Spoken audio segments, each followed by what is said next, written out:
السلام علیکم ورحمۃ اللہ وبرکاتہ۔ الحمدللہ کفا وسلام علی عبادہ الذین اصطفیٰ، اما بعد۔ محترم ناظرین کرام، آسان درس قرآن کے اندر 30ویں یعنی آخری پارے کا 9واں رکوع ہے، جس کے اندر سورہ انشقاق سورہ نمبر 84 مکمل ہے۔ اعوذ باللہ من الشیطان الرجیم، بسم اللہ الرحمن الرحیم۔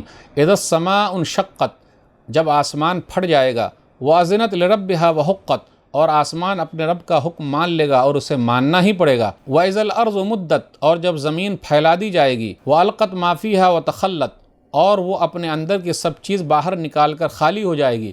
وَأَذِنَتْ لِرَبِّهَا وَحُقَّتْ، اور زمین اپنے رب کا حکم مان لے گی اور اسے ماننا ہی پڑے گا، تب قیامت قائم ہو جائے گی۔ یا ایھا الانسان انک کادح الی ربک کدحا فملاقیہ، اے انسان بے شک تو اپنے رب کے پاس جانے کے لیے سخت محنت کر رہا ہے، پھر تو اللہ سے ملنے والا ہے۔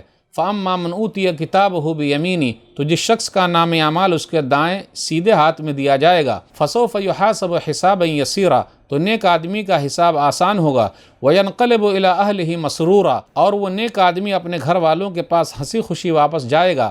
واما من اوتی کتابہ وراء ظہرہ، اور جس کا نام اعمال اس کے پیٹھ پیچھے سے دیا جائے گا۔ فسوف یدعو ثبورا، تو وہ برا آدمی موت کو پکارے گا۔ ویصلی سعیرا، اور وہ برا آدمی بھڑکتی ہوئی آگ جہنم میں داخل ہوگا۔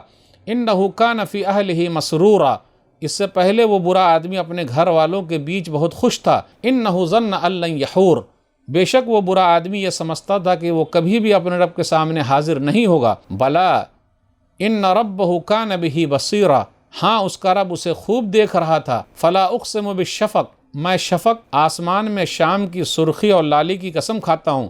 واللیل وما وسق، اور رات کی جمع کی ہوئی چیزوں جیسے حیوانات وغیرہ کی قسم کھاتا ہوں۔ والقمر اذا اتسق، اور چاند کی قسم کھاتا ہوں جب وہ پورا ہو جاتا ہے۔ لترکبن طبقا عن طبق، تم سب ضرور ایک منزل سے دوسری منزل کی طرف بڑھتے جاؤ گے، یہاں تک کہ اللہ کے پاس پہنچ جاؤ گے۔ فما لہم لا یؤمنون، پھر انکار کرنے والے لوگ ایمان کیوں نہیں لاتے۔ وَإِذَا قُرِئَ عَلَيْهِمُ الْقُرْآنُ لَا يَسْجُدُونَ، اور جب ان کافروں کے سامنے قرآن پڑھا جاتا ہے تو وہ سجدہ نہیں کرتے۔ بَلِ الَّذِينَ كَفَرُوا يُكَذِّبُونَ، بلکہ کافر انکار کرنے والے تو الٹا حق کو جھٹلاتے ہیں۔ وَاللَّهُ أَعْلَمُ بِمَا يُوعُونَ، اور اللہ خوب اچھی طرح جانتا ہے جو انکار کرنے والے اپنے دلوں میں چھپائے ہوئے ہیں۔ فَبَشِّرْهُم بِعَذَابٍ أَلِيمٍ، اس لیے آپ صلی اللہ علیہ وسلم انکار کرنے والوں کو دردناک بہت تکلیف والے عذاب کی خوشخبری سنا دیجئے۔ الا الذین آمنوا وعملوا الصالحات لهم اجر غیر ممنون، مگر جو لوگ ایمان لائے اور نیک عمل کرتے رہے ان کے لیے کبھی نہ ختم ہونے والا اجر یعنی بدلہ ہے۔ ناظرین کرام، آسان درس قرآن کے اندر 30ویں یعنی آخری پارے کا 9واں رکوع ہے، جس کے اندر سورہ انشقاق سورہ نمبر 84 مکمل ہے۔ انشقاق 84 اترنے کے اعتبار سے ترتیب نمبر 83، انشقاق پھٹ جانا۔ سورہ انشقاق مکی سورہ ہے، ہجرت سے پہلے مکہ اور اس کے آس پاس اترنے والی سورت مکی ہے۔ اس سورہ میں 25 آیتیں ہیں اور 1 رکوع ہے۔ سورہ انشقاق کی فضیلت، جو قیامت کے دن کو اپنی آنکھوں سے دیکھنا چاہتا ہے وہ سورہ انشقاق پڑھ لے۔ سنن ترمذی کتاب تفسیر القرآن حدیث نمبر 4 3333 صحیح روایت ہے یہ۔ سورہ انشقاق کا خلاصہ، سورہ انشقاق کے شروع میں قیامت کا ذکر ہے، انسان سے خطاب ہے کہ انسان تو اپنے رب سے ملنے والا ہے۔ نام اعمال جس کے دائیں ہاتھ میں ملے گا وہ کامیاب ہوگا، اور جس کا نام اعمال بائیں ہاتھ میں ملے گا وہ ناکام ہوگا۔ اللہ نے شفق آسمان میں شام کی لالی، رات اور چاند کی قسم کھا کر کہا قیامت آنے والی ہے۔ اخیر میں ہے کہ نیک لوگوں کو کبھی نہ ختم ہونے والا بدلہ ملے گا۔ آیت نمبر 1 سے 6 کے درمیان غور کیجئے، قیامت کا ذکر ہے۔ آسمان پھٹ جائے گا، زمین کھینچ کر پھیلا دی جائے گی۔ اس کا مطلب کیا؟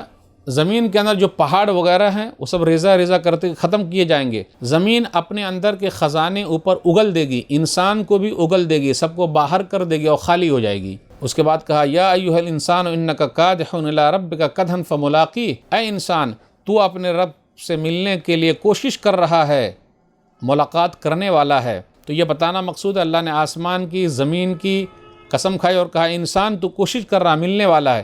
انسان اس میں مومن اور کافر دونوں داخل ہے۔ قدحن سخت محنت کرنے والا ہے، چاہے اچھے کام کرے یا برے کام کرے۔ اچھا کام کرے گا تو اس کا فائدہ، برا کام کرے گا تو اس کا نقصان۔ دنیا کے اندر آزادی ملی ہوئی ہے، فائدہ اٹھائے گا تو ایمان والا ہو جائے گا، اور غلط فائدہ اٹھائے گا تو ایمان والا نہیں ہوگا، کافر رہ جائے گا۔ آگے جو بھیجا ہے وہ دیکھ لے گا۔ سورہ تکویر سورہ نمبر 81 آیت نمبر 14 علمت نفس ما احضرت، انسان نے جو حاضر کیا وہ دیکھ لے گا۔ سورہ انفطار سورہ نمبر 82 آیت نمبر 5، علمت نفس ما قدمت واخرت، جو آگے بھیجا جو پیچھے چھوڑا سب کو انسان دیکھ لے گا۔ آیت نمبر 7 سے 9 کے درمیان ہے دائیں ہاتھ والے، یعنی وہ کامیاب لوگ ہیں۔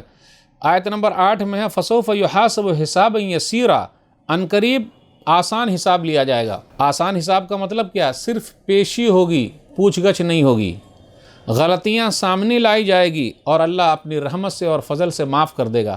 اللہ ہم سب کے ساتھ ایسا ہی معاملہ کرے، ہمارے گناہوں کی پیشی ہی نہ ہو، ویسے ہی اللہ معاف کر دے، پوچھ گچھ ہی نہ ہو، اللہ معاف کر دے۔ دعا کیجئے اللہ معاف کر دے، آمین۔ ایک حدیث پر غور کریں، اللہ اپنی رحمت سے اور فضل سے ہم سب کے لیے معافی کا فرمان جاری کر دے، آمین۔ صحیح بخاری کتاب التفسیر حدیث نمبر 4939، ام المومنین عائشہ رضی اللہ تعالیٰ عنہ سے روایت ہے، نبی صلی اللہ علیہ وسلم فرمایا لیس احد یحاسب الا ہلک، جس سے بھی حساب لے لیا گیا وہ ہلاک ہو گیا۔ میں نے کہا یا رسول اللہ جعلنی اللہ فداک، میری جان آپ پر قربان ہو جائے۔ الیس یقول اللہ عز وجل، کیا اللہ نے یہ نہیں کہا فاما من اوتی کتابہ بیمینہ، پھر اس کے بعد کہا فسوف یحاسب حسابا یسیرا، آسان حساب لیا جائے گا۔ تو نبی صلی اللہ علیہ وسلم نے فرمایا ذاک الارض یعرضون، یہ صرف پیشگی ہوگی، گناہ پیش کیے جائیں گے۔ ومن نوقش الحساب ہلکا، جس کا حساب لے لیا گیا، ایسا کیوں کیا، ایسا کیوں نہیں کیا، ہلاکا، وہ ہلاک ہو گیا، برباد ہو گیا۔ تو آسان حساب کا مطلب یہ ہے صرف گناہوں کی پیشی ہے، اللہ اپنے فضل سے معاف کر دیں گے اور جنت میں داخل کر دیں گے۔ اب آگے ہے آیت نمبر 10 سے 15 کے درمیان، غور کیجئے، بائیں ہاتھ والے فسوف یدعو ثبورا، وہ موت کو بلائیں گے، اب وہ کہیں گے میں تو مارا گیا، ہلاک ہو گیا، برباد ہو گیا، جس نے دنیا کے اندر آزادی کا غلط استعمال کیا، ایمان والا نہیں ہوا، وہ نقصان میں ہوگا۔ انہ ظن اللہ یحور، اس کا خیال یہ تھا کہ اللہ کی طرف لوٹ کر جانا ہی نہیں ہے، حرون مانے لوٹنا۔ جیسے ہمیشہ نبی صلی اللہ علیہ وسلم ایک دعا کرتے تھے، سنن ترمذی کتاب الدعوات حدیث نمبر 3439، اللہم انی اعوذ بک من وعثاء السفر وکآبۃ المنقلب ومن الحور بعد الکور، اے اللہ تیری پناہ میں آتے ہیں سفر کی تکلیف سے اور ناکام لوٹنے کے غم سے، اور اچھائی کے بعد برائی کی طرف لوٹ جانے سے، یا پھر نعمت جو ملی ہوئی چھن جانے سے۔ مطلب اس بات سے پناہ مانگتا ہوں کہ ایمان کے بعد کفر، اطاعت کے بعد معصیت، یا خیر کے بعد شر کی طرف لوٹ جاؤں۔ 16 سے 19 کے درمیان ہے، اللہ نے قسم کھا کر کہا انسان ایک حالت سے دوسری حالت کی طرف بدلی ہوگا، جانے والا ہے۔ فلا اقسم بالشفق، شفق کے وقت یعنی سورج جب ڈوبتا ہے تو لالی ہوتی ہے، اللہ اس کی قسم کھاتا ہے۔ پھر اسی طرح رات کی قسم کھا کے کہا لترکبن طبقا عن طبق، ایک حالت سے دوسرے حالت کی طرف تمہاری تبدیلی ہوگی، دنیا ہے، دنیا کے بعد آخرت کی طرف جاؤ گے۔ یہ جواب قسم ہے، انسان کو تکلیف ہونے والی ہے اور بڑی سے بڑی تکلیف ہوگی جو قیامت کے دن ہونے والی ہے۔ برے لوگوں کا ٹھکانہ جہنم ہے، فما لہم لا یؤمنون، وہ ایمان والے نہیں تھے۔ واللہ عالم ما یؤون، جو کچھ ان کے دلوں میں اللہ اس کو جانتا ہے۔ ایسے برے لوگوں کے لیے دردناک عذاب ہے، لیکن جو لوگ نیک لوگ ہیں تو ان کے لیے ایسا اجر ہے جو کبھی ختم نہیں ہوگا، لہم اجر غیر ممنون، کبھی ختم نہیں ہوگا۔ لیکن ایمان کے ساتھ عمل صالح ضروری ہے۔ تو ناظرین کرام، آج کے درس میں بس اتنا ہی۔ اللہ سے دعا ہے کہ اللہ تعالی ہم لوگ قرآن کریم کو پڑھنے، پڑھانے، سمجھنے، سمجھانے، عمل کرنے اور لوگوں تک پہنچانے کی توفیق دے، آمین۔ والسلام علیکم ورحمۃ اللہ وبرکاتہ۔